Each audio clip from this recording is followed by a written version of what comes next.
మందుల సామ్యాల్ గారు 2 నిమిషాలు.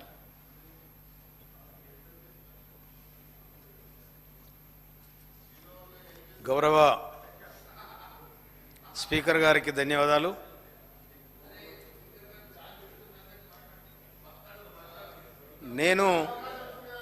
నేను స్వయాన రైతు. నాకు సొంతం 5 ఎకరాలు ఉంది. 25 ఎకరాల కౌలు తీసుకొని నేను కారుకు 150 ఫుట్ల ఒడ్డు పట్టిస్తున్నాను. నేను ఈరోజు కూడా నాటుబెట్టాను 30 ఎకరాలు. ఈ ప్రాజెక్టులపై కానీ నదులపై కానీ ఉన్న నీళ్ళ మీద నాకు పూర్తి స్థాయిలో అవగాహన ఉంది. ఆ రైతుకు నీళ్ళు ఏ విధంగా అవసరం పడుతుందో నాకు తెలుసు. తర్వాత మొన్న జరిగిన ఎన్నికలల్లా మొత్తం వాళ్ళు ఏటిగడ్డలో చూసినారు, కానీ నేను మాత్రం ఏటికి ఆ ఇసుక కింద ఉన్న నీళ్ళని చూసిన. నేను వాళ్ళ ఇసుకను చూసినారు, నేనే ఇసుక కింద ఉన్న నీళ్ళని చూసిన. అందుకని నేను ఎన్నికల సందర్భంగా చెప్పిన, ఇసుక ఎవడని తీసుకపోతే బొందబెడత కొడుక అని చెప్పిన. ఇంకొక మాట, కాళేశ్వరం దగ్గర కాళేశ్వరం అనే ఒక రైతు గుండె మీద కేసీఆర్, హరీష్ రావు ఇద్దరు కలిసి గుణపతిచ్చారు. ఆ గుండె మీద, కాళేశ్వరం అనే గుండె మీద రైతుకు, తెలంగాణ రైతు గుండె మీద గడ్డపర దిచ్చర్యలు మొత్తం సర్వనాశనం చేసి దోపిడీ చేశారు. మామూలు కాదు ఇది. వాళ్ళు మొత్తం తెల్లదాకా ఆలోచిస్తారు. ఎక్కడ మోస్తావు సూర్యారే హరీష్ చెప్పరా అని అంటారు. అరే గిట్లు వస్తాయి మామని ఆయన అంటారు. ఈ విధంగా ప్లాన్ చేసుకొని సర్వనాశనం చేశారు. జరాగు నువ్వు కూడా పొత్తే ఉండాలి జరాగు.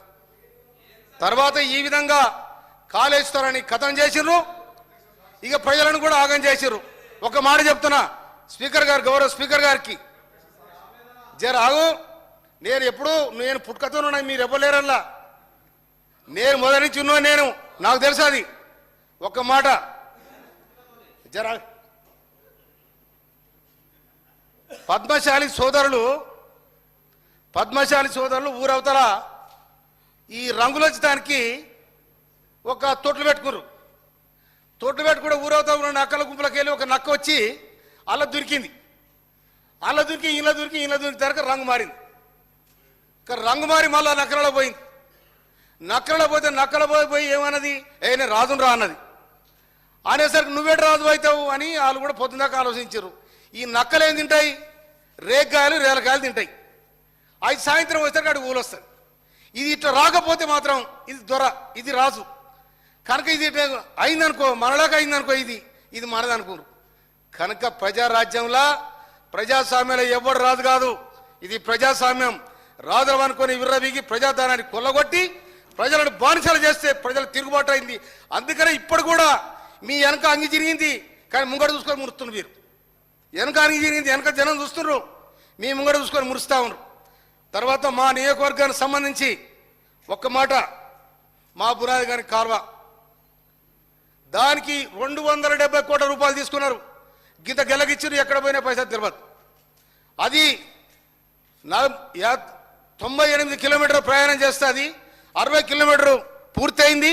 ఇంకొక 20-30 కిలోమీటర్ అయితే కంప్లీట్ అయింది. కనుక ఇరిగేషన్ మినిస్టర్ గారికి నేను ధన్యవాదాలు తెలియజేస్తాను. జర సాంక్షన్ చేయాలి. శాలిగారవరంలో మనం 10 కోట్లు పెడితే 25 ఎకరాలు బారే పరిస్థితి ఉంది. అది అసిబినగర్ కాలువ, ఎన్నాళ్ళ నుంచో నైజాం కట్టిన కాలువ కాంచి ఆ పాయ కాలువ ఉంది. కనుక దాన్ని కూడా కంప్లీట్ చేయడానికి మాకు సహకరించాలని మనవి చేస్తా ఉన్నాను నేను.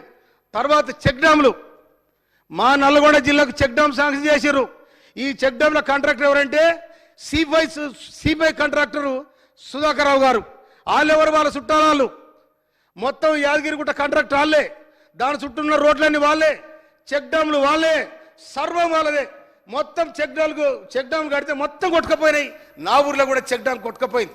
అందుకోసమనే దాని మీద పూర్తి స్థాయిలో ఎంక్వైరీ చేయాలి. అది జేజమ ఉన్నా కూడా ఎవరిని వదలొద్దని కూడా నేను మనవి చేస్తా ఉన్నా. నేను ఇవాళ నా చెక్ డ్యామ్ కోసం కంటే తిప్పలు పడతా ఉన్నాను ఎడ్ర దేవుడని. ఇలా మా సీ గారిని ఈయన్ని బదిలాడుతా ఉన్నా. ఈ ఎండకాలం పోతే మళ్ళీ సీజన్ వస్తుంది, అది కాదని ఇప్పుడు 3 సార్లు మునిగిపోయింది. 3 చెక్ డ్యామ్ కొట్టుకపోయినాయి. కనుక ఈ విధంగా పరిస్థితి ఉంది. తర్వాత ఇప్పుడు ఇంకోటి, ఇసుక మూడలు మోసారు, మొత్తం మా ఏరినంతా లూట్ చేశారు. యాడిపోయినాయి ఈ ప్రజలంటే ఎక్కడ చేరాలో అక్కడ చేరినాయి. నేను జగదీష్ రెడ్డి గారు మంత్రి ఉన్న అడిగినా, అయ్యా మరి ఏట్లే ఇదంతా ఇసుక పోతా ఉంది, నీళ్ళు దోశ ఇడుచుకపోతే 2 దోశల నీళ్ళు కిందికి పోతాయి. ఎట్లా అంటే జయశెట్టి గారు ఏమనే ప్రగతి భవన్ నుంచి ఫోన్ వస్తుంది కలెక్టర్లకు నేనేం చేయన్నాడు. అందరు పొత్తుదారులే, అందరు పాలుదారులా. అందుకోసమనే ఇసుకను మింగిరు, భూములను మింగిరు, ప్రాజెక్టులు మింగిరు. ఈ తెలంగాణను మింగడానికి ప్రయత్నం చేస్తే నవంబర్ 30 తారీఖు నాడు గుద్దురు గుచ్చితే డిసెంబర్ 3 తారీఖు నాడు కథం అయిపోయింది. ప్రజాస్వామ్యం నిలబడాలి. అది మా రేవంత్ రెడ్డి గారి నాయకత్వంలో ప్రజాస్వామ్యబద్ధంగా ఈ రాష్ట్రం నడుస్తారని కూడా నేను మనవి చేస్తాను. Thank you sir. Doctor Sanjeev Reddy garu. ధన్యవాదాలు అధ్యక్ష. మెదక్ జిల్లా గురించి చాలామంది చెప్పడం జరిగింది, ప్రస్తావించడం జరిగింది. ముఖ్యంగా మా మాజీ మంత్రివర్యులు గౌరవనీయులు హరీష్ రావు గారు ఏదైతే మా జిల్లా మంత్రిగా ఉండ్రి, ఎప్పుడు మా నియోజకవర్గంలో బై ఎలక్షన్ వచ్చినప్పటి నుంచి కూడా ఎన్నో వాగ్దానాలు చేయడం జరిగింది మా గౌరవనీయులు మాజీ మంత్రివర్యులు గారు. కాకపోతే అందరు చాలామంది సోదరులు చెప్పినారు ఏమో నీళ్లు మొత్తం మెదక్ జిల్లాకే తీసుకుపోయినట్టు మాట్లాడిందని చెప్పేసి. కాకపోతే మాకు బాగా గుర్తుంది అధ్యక్ష, సింగూరు ఎప్పుడు కూడా ఎండిపోయిందంటే కేవలం 2 సార్లు ఎండిపోయింది మాంజీరా నది. దాంట్లో కేవలం గత పాలకుల తప్పిదం వలన ఒకసారి జీవో లేకుండా మొత్తం 18 టీఎంసీల నీళ్లను మొత్తం మిడిమానేరుకు తీసుకొని పోయి సిద్దిపేట, గజ్వెల్, సిరిసిల్లకి వాళ్ళకే ఇవ్వడం జరిగిందని చెప్తా ఉన్నాను అధ్యక్ష. ఎందుకంటే కొంతమంది సోదరులు పొరపాటున నాకు ఇంతకుముందు కూడా ఎవరో మొత్తం మీ మెదక్ జిల్లాకే తీసుకుపోయారని చెప్పడం జరిగింది. కానీ మాకు నారాయణఖేడ్ నియోజకవర్గం, అందోల్, జైరాబాద్ అన్ని నియోజకవర్గాలకు కూడా అప్పుడు నష్టం కలిగించడం జరిగింది అధ్యక్ష.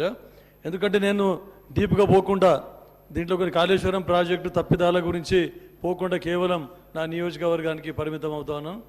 అయితే లాస్ట్కు 2015లో చెప్పిన వాగ్దానం ప్రకారం మొత్తం గోదావరి నీళ్ళు తీసుకొచ్చి మేము మీకు పాదాలు తడుపుతామని చెప్పినారు. కానీ కేవలం మొన్న ఎలక్షన్ల ముందర 2 సంవత్సరాల క్రితం కేసీఆర్ గారు వచ్చి పునాది వేయడం జరిగింది. దాని తర్వాత సంవత్సరంన్నరకి మళ్ళీ గౌరవనీయులు మాజీ మంత్రివర్యులు మళ్ళీ వచ్చి ఇంకొకసారి దానికి పూజ చేయడం జరిగింది సార్. అయితే ముఖ్యంగా ఈ కాళేశ్వరం గురించి ఎక్కువ చెప్పదలుచుకోలేదు. ఎందుకంటే నా నియోజకవర్గంలో మళ్ళీ ఈ బసవేశ్వర సంగమేశ్వర ప్రాజెక్ట్ అని కాళేశ్వరంలో భాగంగా 17th ప్యాకేజ్ నెంబర్ 17 ఏదైతే ఉందో సింగూరుకు తీసుకురావడం జరిగింది. లాస్ట్లో చివరిగా ఆయకట్టు మాది నారాయణఖేడ్ నియోజకవర్గానికి 1,00,000 ఎకరాలకు మొత్తం నీళ్ళు ఇస్తా అని చెప్పేసి 1,600 కోట్లు శాంక్షన్ చేస్తామని చెప్పడం జరిగింది. కాకపోతే ఈ కాళేశ్వరం ప్రాజెక్టు ఏదైతే మేడిగడ్డ కుంగిపోయి కాళేశ్వరం ప్రాజెక్టే ప్రశ్నార్థకంగా మారింది. మరి ఇంకా మిగిలిన ఆయకట్టు, మిగిలిన ప్రాజెక్టులు అసలు సర్వైవ్ అవుతాయా అని చెప్పేసి, వయబిలిటీ ఉందా లేదా అని చెప్పేసి ఈ సభ దృష్టికి తీసుకొస్తా ఉన్నాను. ముఖ్యంగా అన్ని ఏ నిధులు చూసినా కూడాను మొత్తం అన్నీ వాళ్ళే తీసుకొని పోయినరు అధ్యక్ష. కేవలం సిద్దిపేట, సిరిసిల్ల, గజ్వెల్కు వాళ్ళే తీసుకొని పోయినరు. మా నారాయణఖేడ్ నియోజకవర్గం ఏదైతే ఉందో చాలా వెనుకబడ్డ ప్రాంతం.